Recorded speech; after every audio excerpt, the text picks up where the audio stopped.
3வது தான் வந்து நம்ம கொஞ்சம் சீரியஸாக பார்க்க வேண்டிய விஷயம். அப்ஸ்ட்ரக்டிவ் ஸ்லீப் ஆப்னியான்னு சொல்கிறோம்.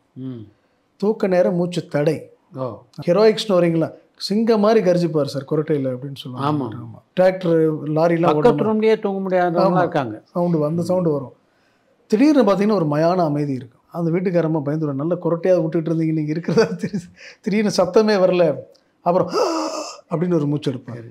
அதுக்கப்புறம் மீண்டும் கொரட்ட ஆரம்பிச்சிடும். ஸோ இது வந்து விட்னஸ்ட் ஆப்னியான்னு சொல்லுவோம். அதாவது முழு மூச்சு தடையே வந்துருச்சு.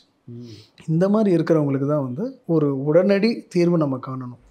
அது ஒன்று பாசிட்டிவ் ஏர்வே ப்ரெஷர் மெஷின் வச்சு அவங்களுக்கு தேவையான ப்ரெஷரில் ஆக்சிஜனை கொடுக்கணும். இல்லை உடல் பருமன் ரொம்ப அதிகமானவங்களாக இருந்தால் உடல் குறைக்கணும். இல்லை பெரியாட்ரிக்ஸ் அவங்க பார்க்கணும். இல்லை மேல்மூச்சு பாதையில் நம்மளால் ஏதாவது சரி பண்ண முடிஞ்சது அப்படின்னா அறுவை சிகிச்சை மூலமாக மினிமலி இன்வேசிவ் அதை சரி பண்ணணும். மொதல் 2 இருக்கிறவங்களுக்கு வந்து லைஃப் ஸ்டைல் அட்வைசஸ், தூக்கம், ஸ்லீப் ஹைஜீன் அவங்களுக்கு அது சொல்லிக் கொடுத்தாவே அதிலேருந்து மேம்பட்டுடலாம். ஸோ கொரட்டையை பொறுத்த வரைக்கும் எல்லா கொரட்டையும் உடலுக்கு ஆபத்தானது இல்லை. பட் கொரட்டை இருக்கிறவங்க அதை கவனம் குறைவாக எடுத்துக்கிறதுக்கு வாய்ப்பே இல்லை. எதுவாக இருந்தாலும் அது என்னன்னு நம்ம கேட்டு தெரிஞ்சுக்கணும். ஆபத்தாக மாறுவதற்கு முன்னாடியே அதை சரி பண்ணிக்கிறது நல்லது.